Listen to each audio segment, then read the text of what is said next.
So, thank you so much for coming. Are you ready for a wild, dangerous, potentially violent, or sexy adventure? We shall see what happens. All right, I'm going to go ahead and put this back here, right here, and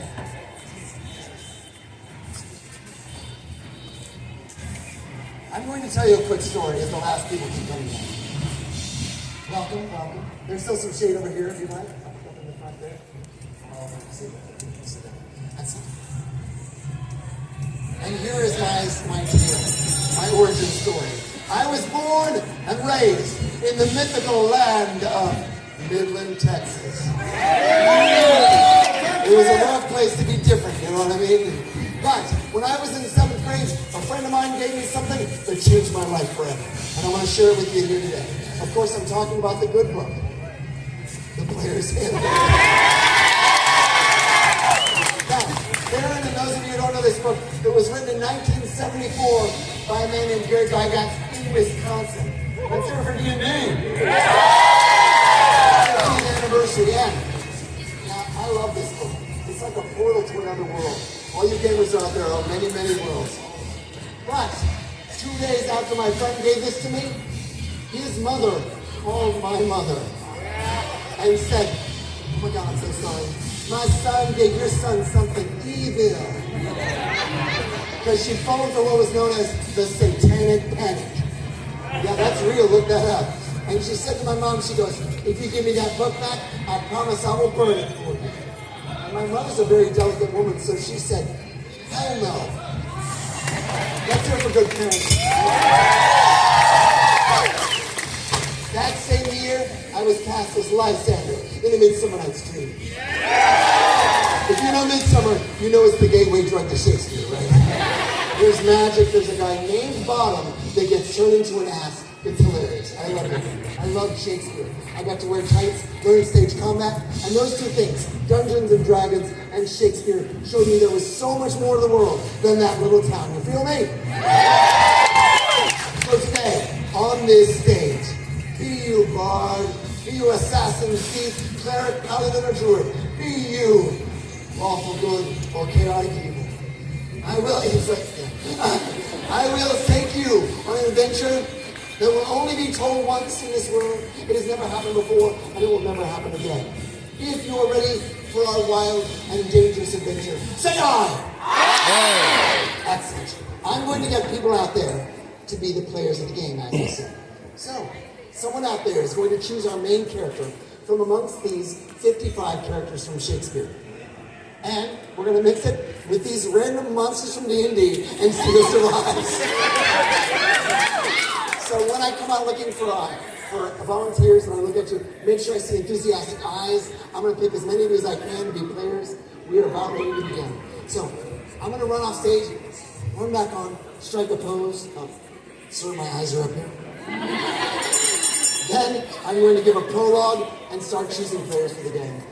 Ready? And you choose all right, here we go.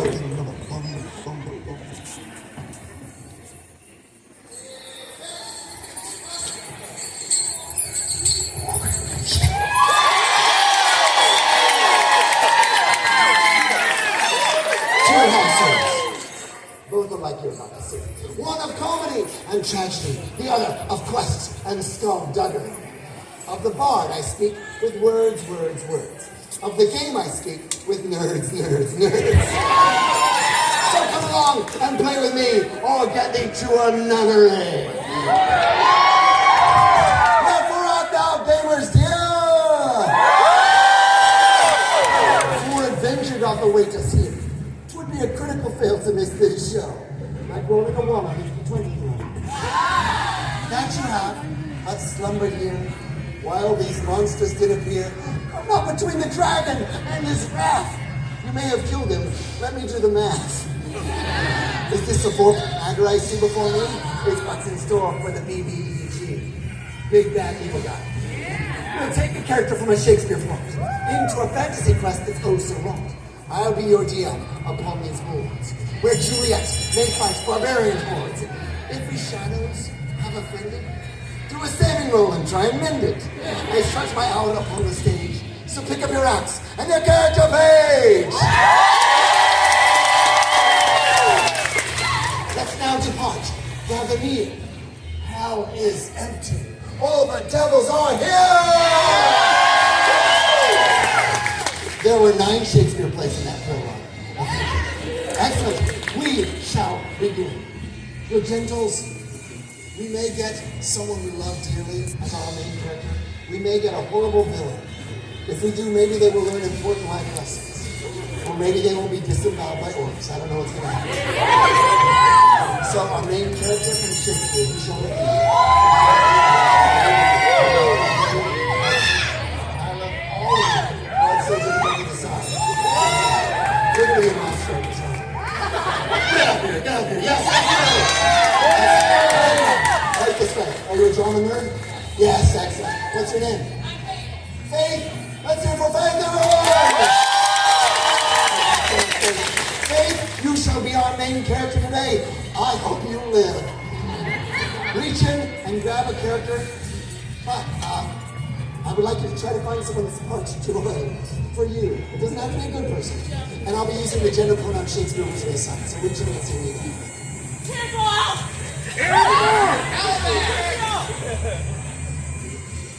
You want to be the man or the woman? I mentioned this play earlier. Today, we do not have a great warrior as our main character. From A Midsummer Night's Dream, I present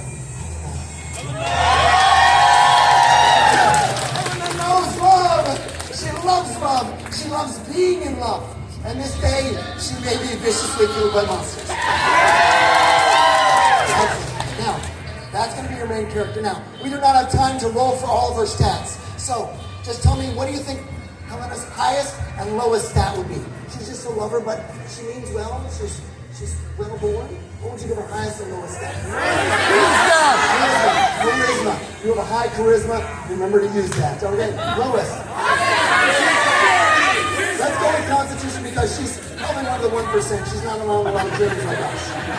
So, if you encounter a venomous creature or poison, you're going to take extra damage. You have a low Constitution. Constitution is how healthy you are. If you have a low Constitution, you probably had COVID like 6 times already. So that's going to be you. And before we send you out to start the show, I'm going to give you a gift because I think everybody here really wants you to live. So, over the last year, I've been going through my complete works of William Shakespeare, and then I'm pulling out objects. And I turn those objects from Shakespeare into magic items for the million. I made a deck of 55 cards. Each one of them has different objects from Shakespeare that are magic items. You get to use this magic item once when you think you need it most. All right, just once. So use it wisely. Let's see what you get.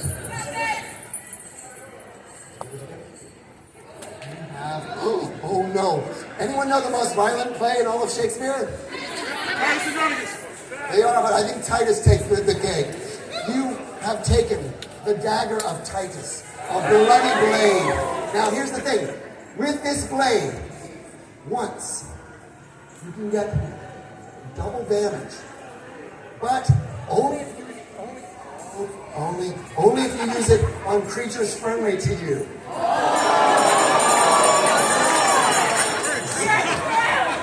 I know. So once you get a +4 to 1 roll if the creatures are friendly to you, okay? All right. I wish you luck. Remember you have that. All right. I hope you don't have to use it. All right. Here we go. Would you go up? Hide up here. Just find the area up there and just hide against the wall. Are you ready for Helena's tale of love and death?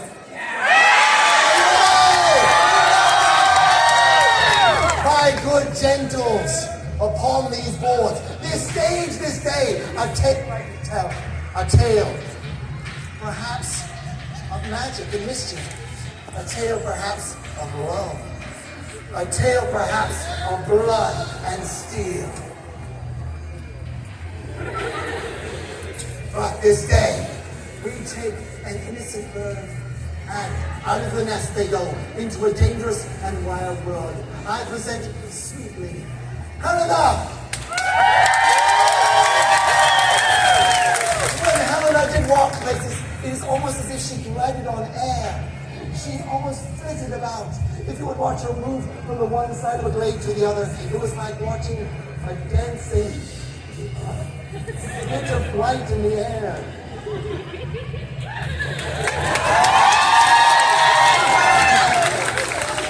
With a low dexterity. But you see, all Helena had known is her heart. You see, she had not learned much of the world, and she decided it was most important, before she settled down and gave herself up to love, to learn a bit about the world. And so Helena, on a sweet journey, headed out. I ask you, does she head to the forest or to the docks where the ships are going? She goes out into the forest glade, hoping to greet animals. She goes out, in fact, she's singing a bit of a song.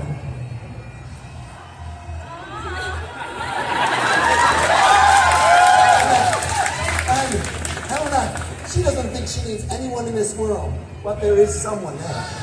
Someone else in the forest, hiding amongst the trees. I will choose a person with hand up, waving with hat on. There, amongst the trees, be it a friend or enemy, we shall see soon, because it is another character from Shakespeare. We shall see if you are a friend or foe.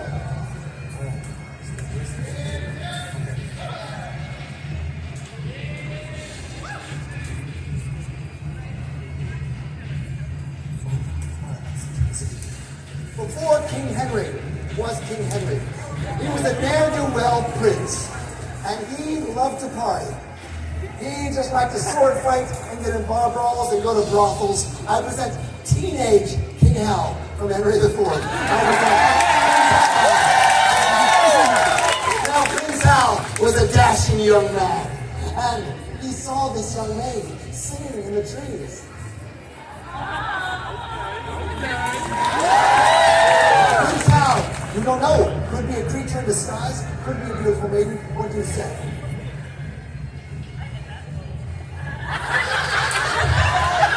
Prince Hal, in character, said, I would hit that.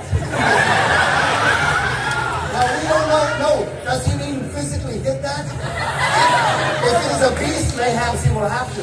And so, do you reveal yourself?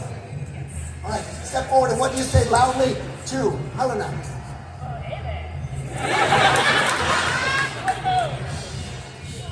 Helena, now this is a strange man out in the wood, but he's very dashing, and you do love love. Do you greet him? Do you run? Do you hide? What do you want to do? All right, let's hear you. Come this way. Look that way and yell it as loud as possible. What do you want to say to him? Good sir, who are you?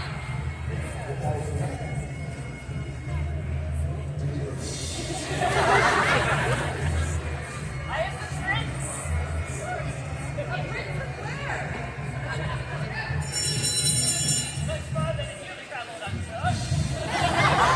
And so the prince starts mansplaining to Helena.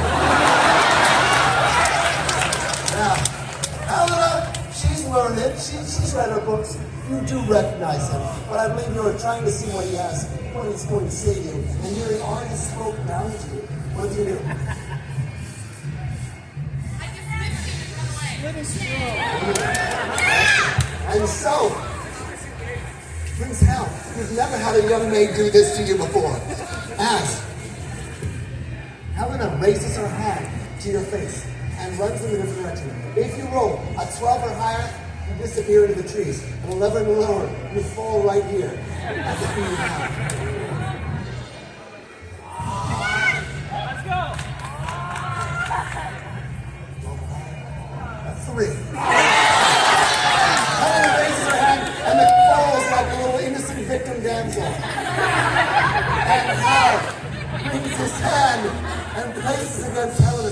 Now, Helena, you wanted to just leave him, but he brought out his manly sword-fighting calloused hand and touched him.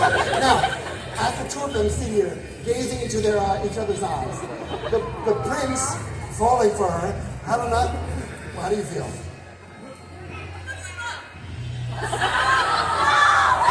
Helena's falling a little in love. You may need to save her, because at that moment, through the trees, stands a beast.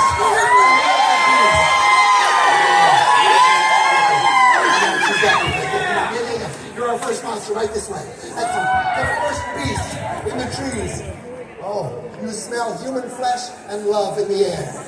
Reach in, let's see what creature you are. There's a bunch in there, grab anyone you want.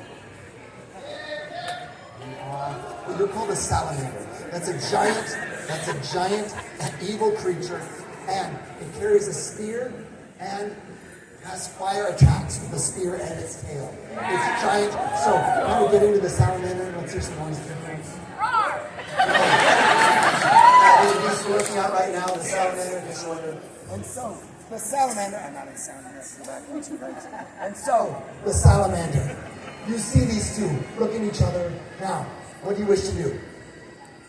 Ask them if they'll marry me. Unexpectedly. The evil creature wants to be, the evil creature does not want to destroy them. It instead wants a throuple. And so, all right, they don't see it because they're looking so deeply into each other's eyes. What do you say as you yell out about wanting to be married? If you marry me, I won't set you ablaze. Seems like a good reason to get married. Maybe the best reason. All right, it's excellent. Now, here's the thing. If they roll a 10 or higher, you hear words that seem kind, and you're not afraid. 9 or lower, you're terrified, and you want to run or fight. You want to roll 10 or higher.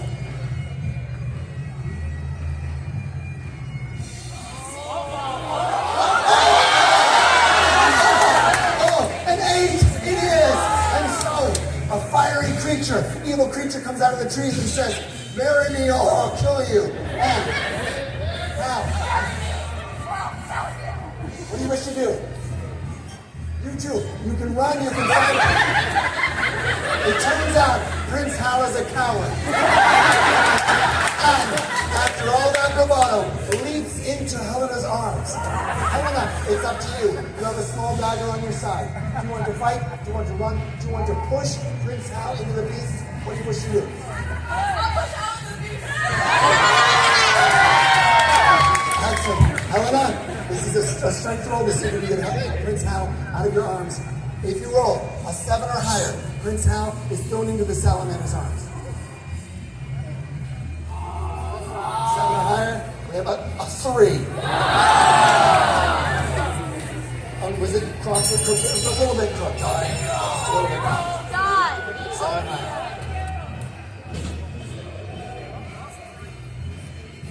A 9! Helena, you have thrust Hal into the flaming beast. Now, do you want to run? Do you want to watch? Stay and watch what happens? What do you want? Okay. 4 or higher.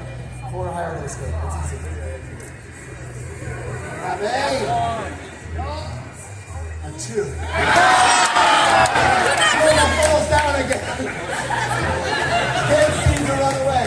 But now we see what happens with Prince Hal and the flaming salamander. As the fire burns you, Hal, let's hear you scream. But you kind of like it though. It's up to you. Is this going to be a couple? Do you want to fight it? What do you want? Salamander. And so, you have a sword at your side. Do you want to attack? Initiative goes to Hal because the salamander was just enjoying finally having some human contact. 5 or higher, and the blade goes into the salamander.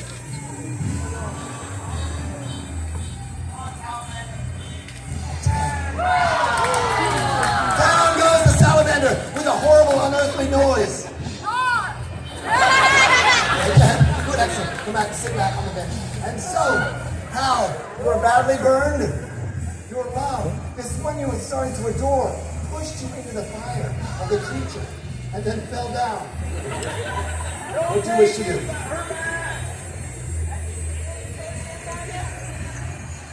Prince Hal asks for healing potions. What do you say? No healing potions. Do you wish to try to comfort him? What do you want to do? We'll get with him. Helena Helena decides one more time she will try to run away. Third time. If you roll 5 or higher, you're out of here, okay? You can done.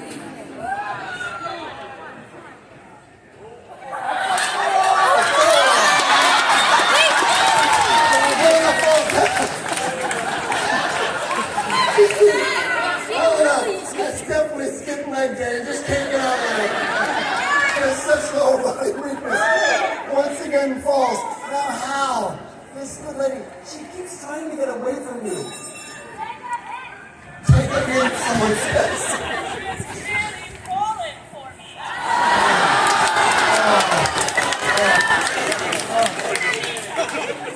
And so, sometimes the most clueless man gets the world. We shall see this. But, you see, she is falling for you. Again and again. But her spirit actually really wants to escape. So, what do you say, Tara? Can you take me to meet princesses?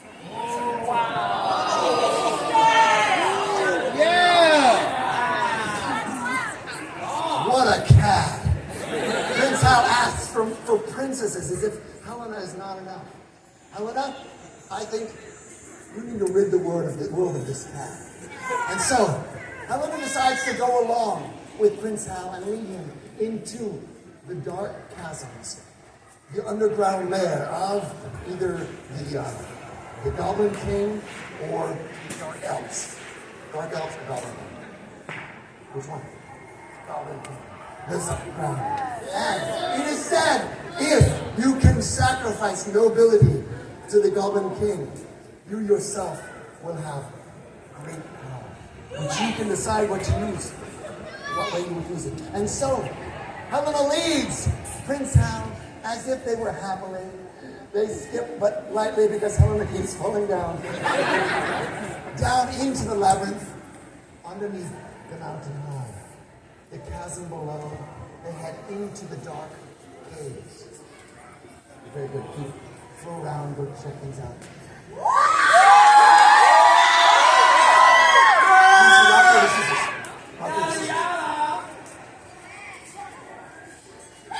Get up here, all right. And so, the beasts guarding the caves. They are dark in the night.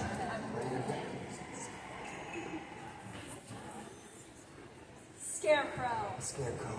Now, you have claws and a terrifying gaze. All right? Which would you like to use in that? Terrifying gaze or claws? Terrifying gaze. Now, all right, they have to do a wisdom saving throw. Excellent. And so, as you step forward, a scarecrow steps out of the night, of the darkness, and makes an even more ferocious noise. Similar, but also scary. Now, terrifying gaze. Who are you going for? The man! 8 or higher to hit. A 12. Prince Hal feels fear easily. But at this point, even more so. He wets himself a little bit. His knees knock. He screams like a very small child. While this is happening, you can never get past everyone. This is another dexterity roll. If you roll a 10 or higher, you can get past the scarecrow. If you get this, people are going to be so easy.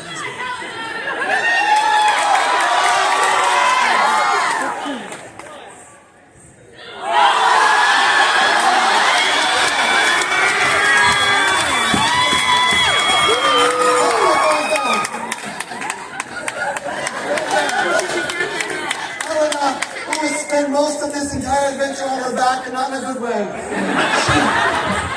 She falls before the scarecrow, and the scarecrow begins to close in on Hal. Slowly, because now, good gentles, we come near to the end of our tale. Because so far, you have met the bard, you have met the beast, but it's time for the boss.